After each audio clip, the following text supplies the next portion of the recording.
On this Tuesday night, the political pact to keep the Liberals in power. The big deal.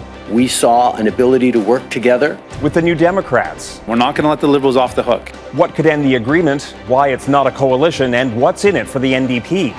A Ukrainian psychiatric hospital bombed, and the fresh pleas from President Zelensky. Distressing déjà vu. This time, it's the Russian Nazis doing the attacking. The history of one Ukrainian city's hiding spots during war. Plus deadly tornadoes. Oh my God, a car! Tear through the southern U.S. Run, run, run, run! Global National with Donna Friesen. Reporting tonight, Jackson Prosco. You're looking at Parliament Hill, where today the minority government of Prime Minister Justin Trudeau may have just locked up power for the next 3 years. Hi there, and thanks for joining us. Almost 6 months to the day after Canadians denied Trudeau a majority, the Liberals have reached an agreement with the NDP that could avoid another election until at least 2025. The so-called confidence and supply deal is not a formal coalition, and the Liberals are not power sharing. But if it holds, New Democrats will prop up the government in exchange for support of key NDP priorities. The opposition calls it all a power grab, and this deal could have major implications for all of Canada's political parties. We'll have more on that in just a moment, but first, Abigail Bimman breaks down the deal and what it means for Canadians. My question to the leader of the new NDP Liberal Party. This coalition is once again raising the carbon tax. A raucous question period with no end of jabs about the new NDP Liberal deal. Now with the NDP Liberal marriage, they're more uneasy than ever. Prime Minister Justin Trudeau says it's about stability. The Liberals will have NDP support on confidence votes, including for the next 4 budgets. I've thought long and hard about this. It was not an easy decision. With so much instability around us, Canadians need stability. This is not a coalition. We never intended it to be a coalition. Not a coalition because New Democrats don't get any seats at the cabinet table. So what do they get? The 7-point deal covers lots of mutual Liberal and NDP ground, affordable housing, reconciliation, climate change, with several promises for the NDP, free dental care as early as this year for low-income children, and a commitment to move on 10 paid sick days as fast as possible in 2022. There will be an oversight group of staff and politicians that meet monthly to take stock of the deal, with quarterly meetings between Trudeau and NDP Leader Jagmeet Singh. And if things go wrong... If they fall short on what we've agreed to, then the deal doesn't continue. The Prime Minister took pains to reassure critics Parliament will function as normal with debate and disagreement. Top of mind already, the NDP's reticence to increase defence spending as war rages in Ukraine. In the areas where there is not agreement, we will continue to do the things that the Liberal Party was elected to do, and we'll look for support from other parties. Now, let me be clear. This is nothing more than a Justin Trudeau power grab. The other opposition parties sound the alarm bells. It means the decimation of Canadian oil and gas and LNG. That means that is really a way to prop up Putin and Russia. It's a false majority. If this deal holds, the Justin Trudeau Liberal minority government will be in power for almost as long as if they had won a majority in the last election. Jackson? Abigail Bimman in Ottawa. Thanks, Abigail. It's clear Justin Trudeau has just been handed a political lifeline at a time when the Conservatives are looking for a new leader and New Democrats still have little chance of forming a government. As Eric Sorensen reports, the Liberals now have a rare opportunity. No joint appearance, no handshake. Neither Justin Trudeau nor Jagmeet Singh wants the optics of a coalition. But there is a new togetherness, not just on legislation, but a wish to avoid another election anytime soon. The government can function with predictability and stability. Stability in particular for a prime minister who came to office 7 years ago. In the next 2 years, the economy could slump. His government could fall. His own party could grow restless with his leadership. This agreement relieves all those pressure points for now. This certainly does set the stage for the Liberals to have a bit more time to allow the Prime Minister perhaps to resign in a year or so, and then they could have their own leadership race and allow the new leader to set the agenda for the party. For the federal NDP, it's a practical recognition that it's never won an election, but has influenced major change. Tommy Douglas on universal health care, Jack Layton's role in affordable housing. But as a junior partner in this agreement, the risk is Jagmeet Singh will not get credit at election time. Electorally, it probably would have been safer just to keep on fighting and maybe fight every step of the way. They could lose their identity. I mean, the problem for the smaller party when you get into one of these arrangements is that it's fairly easy for voters to forget that you were there to provide that support. For Conservatives, who've lost the last 3 elections under 3 different leaders, the party now loses the opportunity to bring down a minority government early. But it does allow them to distinguish themselves more clearly from the Liberal-NDP combo. Canadians can count on Conservatives to be consistently conservative. We are the party of less government spending. We are the party of low taxes. And it will give a new Conservative leader time to rebuild a government in waiting. I think there's going to be a clear picture of contrast to be painted when the next election comes. I think you're going to find there'll be blue Liberals who will be frustrated with the arrangement that was made today, and the Conservatives need to find ways to court them. The Prime Minister says he will run again. I'm planning on continuing to serve Canadians through and beyond the next election. But that is now far in the future. The pressure and unpredictability of a minority government has been diffused for up to 3 years, a lifetime in politics. Eric Sorensen, Global News.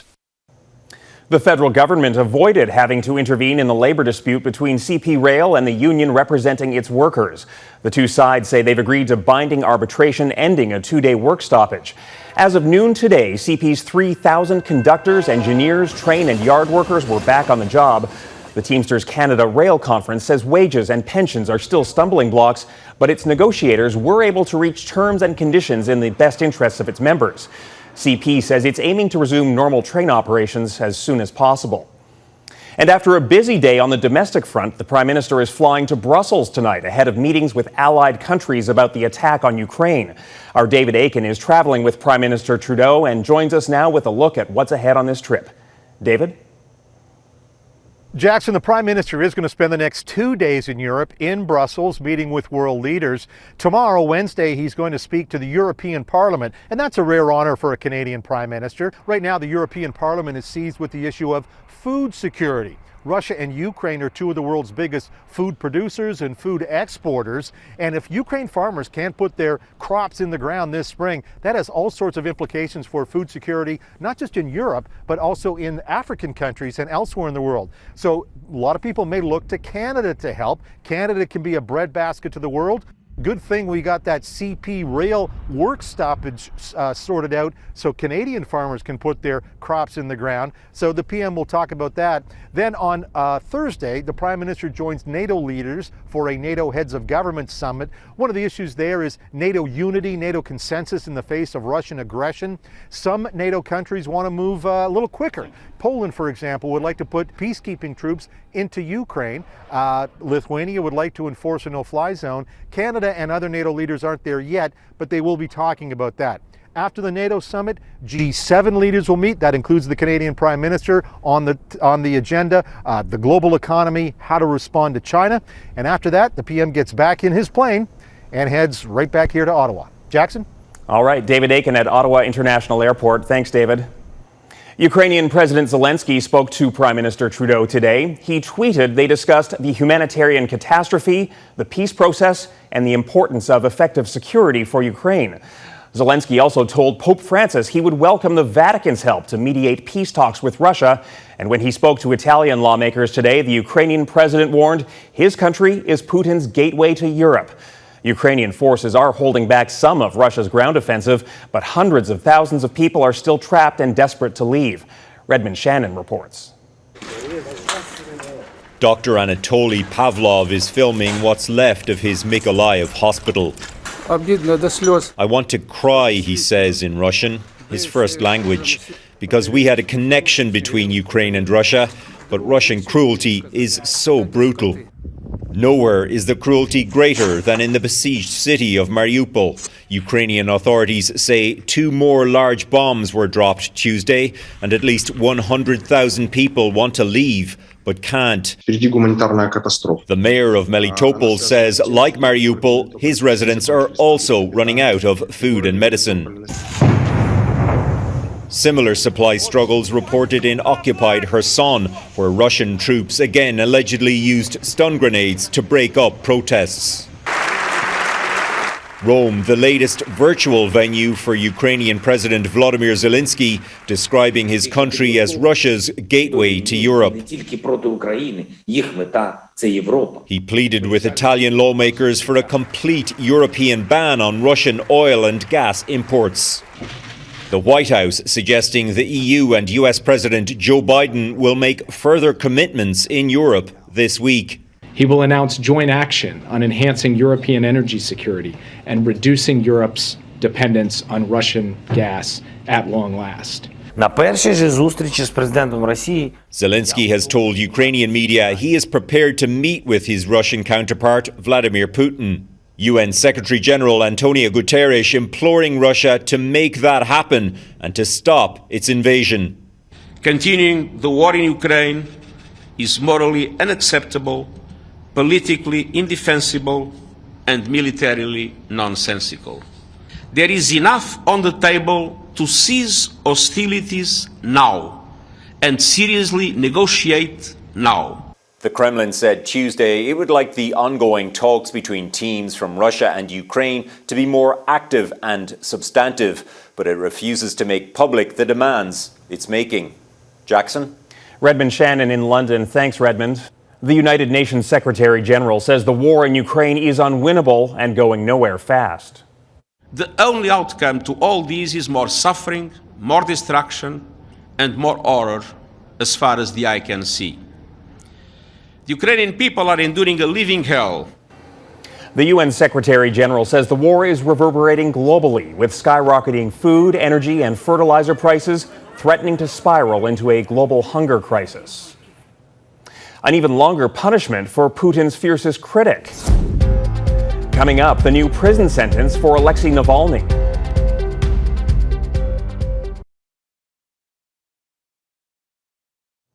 A Russian court has convicted Vladimir Putin's #1 critic, Alexei Navalny, on fraud charges and sentenced him to 9 years in a maximum security prison. A gaunt-looking Navalny appeared in a makeshift courtroom today at a penal colony outside Moscow. He was already serving 2.5 years of a sentence for probation violations. The 45-year-old opposition leader says all of the charges against him are politically motivated. Navalny was arrested in February 2021 after returning to Russia from Germany, where he was recovering from a nerve agent attack that he blames on Putin and Russian security services. And Russia hardened its so-called fake news laws today to crack down on dissent and punish citizens protesting the war in Ukraine. Thousands have already been detained in anti-war demonstrations across Russia. Now, any citizen who knowingly spreads so-called false information about any Russian state operations abroad faces fines of 1.5 million rubles, that's roughly $17,000 Canadian, and up to 15 years in prison. And in Ukraine, Russian troops have now moved into residential areas outside the key port city of Odessa. Tonight, Ukrainian officials are accusing Russia of striking civilian homes. Until now, Odessa had largely been spared from the Russian invasion, but Ukraine's third largest city has a history of fighting foreign invaders. During World War II, Ukraine was attacked and occupied by the Nazis. Those horrors shaped the history of Odessa and created a special relationship with another port city a world away in Canada. Jeff Semple reports from Odessa. The Ukrainian port city of Odessa is on Russia's warpath. If and when the Russian army attacks, Odessa's residents will have plenty of places to hide. Beneath Ukraine's third largest city lies a labyrinth. These are just some of the 1,000 entrances leading down to one of the world's largest networks of tunnels, dating back to the 1800s when they were mined for limestone. The tunnels have just been reopened for a much different purpose. When we hear the air raid sirens, everyone comes down here. We've tried to make it as comfortable as possible, says this doctor who works nearby. It's not the first time these bunkers have been converted to bomb shelters. When Nazi Germany invaded the Soviet Union in 1941, Odessa was one of its first targets. The city fought back for 73 days and inflicted significant casualties before finally falling to the Nazis. For their bravery, Soviet leader Joseph Stalin later proclaimed Odessa Hero City. That name is still written on the main train station, where thousands are now fleeing war once again. Images from the city in 1941 look eerily similar to today. History repeats itself, this local historian says, but this time it's the Russian Nazis doing the attacking. He shows us letters and diaries from the Second World War, written by Ukrainian soldiers and their families. Now this historian is writing his own war diary. The situation is horrible. My wife and children have left the country, he says. I'm ready to pick up a gun and fight. This Ukrainian Canadian was just 3 years old in 1942. His earliest childhood memory is hiding in a bunker and hearing the bombs. All the lights went off. It was a terrible thud. A bomb had just fallen near the bunker. His family eventually escaped Ukraine and fled to Canada. After Odessa's liberation in 1944, the city of Vancouver officially proclaimed Odessa its first sister city and sent desperately needed humanitarian aid. They're very similar. Vancouver has a port. Odessa has a port. Vancouver is vibrant. Odessa is very vibrant. On Tuesday, the mayors of Vancouver and Odessa spoke by phone. The Canadian city once again offering its support in a time of war. Vancouver City Hall lighting up in Ukrainian blue and yellow. But unlike during the Second World War, this time Western countries are not mobilizing their militaries to help. It's just disastrous. It's a slaughter of Ukrainian people and devastation of Ukraine. Jeff Semple, Global News, Odessa. Well, just ahead, the pickup that got picked up as tornadoes roared across Texas.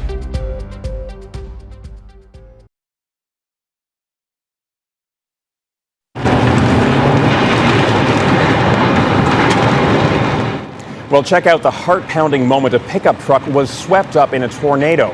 It flipped and went spinning, but then look at this. It lands back on its wheels and manages to drive away. All that flying debris is from a nearby mobile home. More than 20 tornadoes left a trail of destruction across north and central Texas and Oklahoma overnight, causing extensive damage to homes and schools. One person is dead and many others are injured. Rainfall from that same storm also hit other parts of Texas, where it offered a reprieve from a slew of wildfires. More than 170 fires had burned across the state over the past week, torching dozens of buildings. Firefighters are making progress, with the largest fires near Fort Worth 60% contained, though heavy winds continue to complicate their efforts in drier areas. Well, next, the struggles ahead for millions of civilians who have fled the war in Ukraine.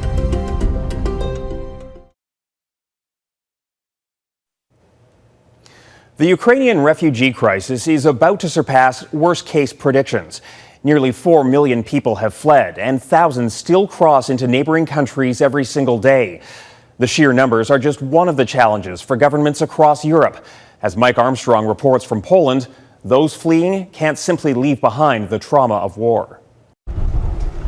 There is a difference between the waves of refugees flowing out of Ukraine now and the ones that left early on. There isn't just the trauma of leaving their homes, that would be enough. But for those leaving in what is week 4, many toughed it out and now know what it means to live in cities under siege. This woman says between the bombings and not knowing how it'll end, it was too scary to stay. She took her child, but left her husband and mother behind. The World Health Organization is warning many people fleeing Ukraine need more than just food and shelter. There are basic health issues. Many arrive at border crossings after traveling for days without proper food or water. But there are also problems caused by distress. The WHO representative for Poland says in this country about 30,000 refugees have severe mental diseases, but there's still a much bigger number dealing with trauma. With the number of refugees now, about 500,000 require support for mental health disorders due to the conflict. The challenges for a country like Poland are massive. The vast majority of refugees are women and children. Shelter's just one problem among many. The Minister of Education says the country's school system is adding about 10,000 students a day. The UN predicted and planned for up to 4 million refugees leaving Ukraine. They're likely to blow by that number by the weekend. We don't plan to put out a new planning figure, but of course we're ready to react. Now, the numbers crossing each day have dropped. This Polish train station near the border was packed a week ago. Things have slowed down. But the mayor says they're still getting about 8,000 refugees going through his city each day. And helping them through, he calls a marathon. After 1 month, and a lot of people is very tired, so we have to think about next months, or maybe, hopefully not, but maybe about years. That lack of a timeline is one of the issues for refugees as well. They're living a marathon and have no way of knowing where or when it ends. Mike Armstrong, Global News, Rzeszów, Poland. And that's Global National for this Tuesday night. I'm Jackson Prosco. As the war continues, life goes on in Ukraine, and in some cases it begins. We leave you with glimpses of that tonight. The city of Kyiv shared these photos Monday showing newborns with their mothers at a maternity ward. And since the invasion began, city officials say 807 new children have been born in the capital. Thanks for watching. We hope to see you again tomorrow. Have a great night.